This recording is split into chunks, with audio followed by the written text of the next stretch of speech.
Hey guys, it's Practical Psychology here, and today we're going to be going over a book about the science of persuasion, and this video is going to be presented by my friend Will. I'll talk more about his channel at the end of this video. I hope you guys enjoy.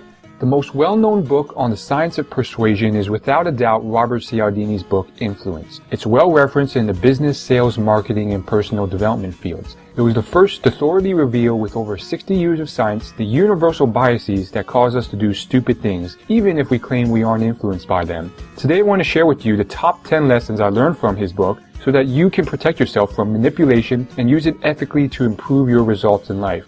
The first 6 lessons I learned are the 6 universal psychological biases. We use these as shortcuts in a world of information overload to assume what the best decision is, which often backfires. 1. Reciprocity bias. Have you ever met someone, maybe a religious recruit, who gives you something for free even if you don't want it, and you end up donating money because you feel bad? Or have you felt like you have to invite someone to your party after they invited you to theirs? Well, this is the reciprocity bias at play. Studies have shown that getting something for free will influence us to want to return a favor, even if we don't want the gift. If you were given free mints or fortune cookies at the end of a dinner at a restaurant, do you think it would affect how much you tip? Most people would say there is little to no effect, but studies show that getting 2 rather than 1 mint at the end of a dinner quadrupled the tip increase from 3 to 14%. By making the mint gifts more personalized and unexpected, the tip increased to 23%. 2. Commitment and consistency bias. People want to stay consistent in what they do, say, and tell the public they believe. A study found that asking people to place a small postcard on the window for a Drive Safely campaign quadrupled the amount of people who were willing to put a large cardboard sign on their lawn when asked a week later. This is dangerous because you can end up committing to a belief that is clearly wrong given increasing evidence because of your past commitments. Compliance professionals use this by getting someone to commit to something small and then commit to something larger later on. An example of using this ethically would be if you get voluntary, active public commitments in writing from people ahead of time for a charitable cause before asking them to donate. 3. Social proof or consensus bias. This one is the most well known for the general public. We often look to what the crowd is doing and assume it's right. There are all sorts of examples this is used. A guy walking in with 3 hot girls is assumed to be desirable.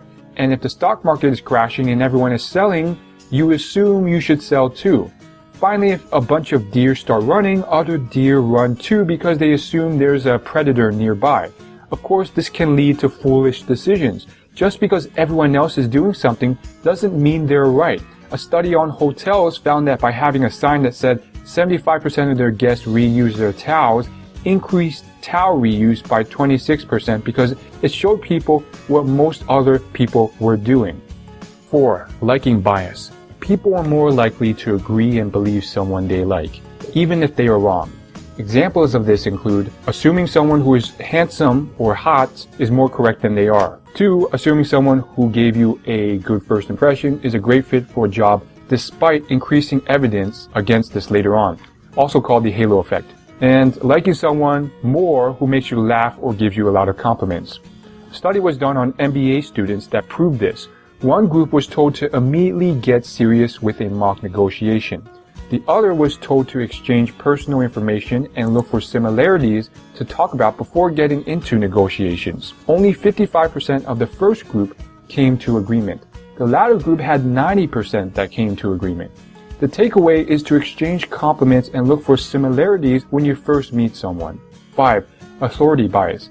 People listen to their bosses, leaders, and higher authorities often without questioning if it's the right behavior. A great example of this is the Milgram experiment, where people actually increased the voltage of shock to the point of killing someone if they were ordered to do so by an authority and told that they would not be held responsible.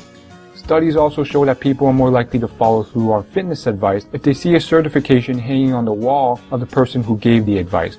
Also, they found that referring someone for advice with an introduction on their many years of experience improved how many deals closed by 15%. So make sure you display your authority, show testimonials, and get people to introduce you the right way to increase believability in sales closed. This can be used ethically if you truly have these credentials and really can help people, but have forgotten or never made it a point to display those credentials. To protect yourself, be careful of false certifications or false experts. 6. Scarcity bias. The desire for an object goes up as the supply goes down, even if nothing changed about the product or service itself. Airline industries have stumbled into this. They have decreased the supply of a flight because it was no longer profitable. The few choices led to a surge in sales because of the lack of supply. You can use this ethically by making sure people know there is a limited supply when there actually is, for an item that actually helps other people. Like getting your children to eat healthy food by emphasizing how little food is left on the table and the time limit before it goes away. You can say, "Kids, there's only one plate of food left and it's going to be gone in 1 minute." 7. I learned that these biases are effective even if you tell people about them. Cialdini says that these biases are clearly in effect for all of us, even if you are told about them and believe they will have little to no impact. Many of the flash sales you see on websites or stores create false scarcity or deadlines to get you to buy items. And I might be well aware that I'm being influenced when a hot girl in a red dress sits down next to me and compliments me, but I often let it happen anyways. 8. There are ways of protecting yourself. Set up systems to avoid temptation and influence. For example, set up a box where advice and feedback from your peers are given anonymously so you can't positively bias feedback from those you like. 9. It can be used ethically. There are ways of using these biases ethically. Perhaps you are a kind, trustworthy, great potential mate and partner, but you have trouble showcasing that in your dating life. By understanding social proof, and walking into a social gathering with a female friend, other females are more likely to trust you and open up to you. Another example was the hotel tower example. Just by changing and adding a few words to their sign, the hotels saved a lot of money and reduced unnecessary pollution that would have hurt the environment. 10. There are many biases out there, and the more that are in effect, the more they can create bizarre behavior. It turns out that there are dozens more biases out there that influence our decision making. An example would be the bystander effect, where people are less likely to offer help to a victim when there are many people around because the responsibility is spread out. The most famous example of this is the murder of Kitty Genovese, which was witnessed by 38 people, yet no one called the police. Charlie Munger, Warren Buffett's business partner, says that the more of these in effect at once, the more likely you are to do increasingly bizarre behavior. He calls this the Lollapalooza effect. Alright guys, that was a very simple review of some amazing biases by my friend Will. Now I know the audio wasn't the best and I tried to work on it a little bit, but this content needed to be on my channel. I wanted you guys to see this even if the audio wasn't the best. The favorite thing that I liked that Will did was include ways that you could use these biases ethically, and this is very important. You can check out Will's channel here, and if you like this video, click the like button. Click below or this annotation to subscribe, and thanks for watching.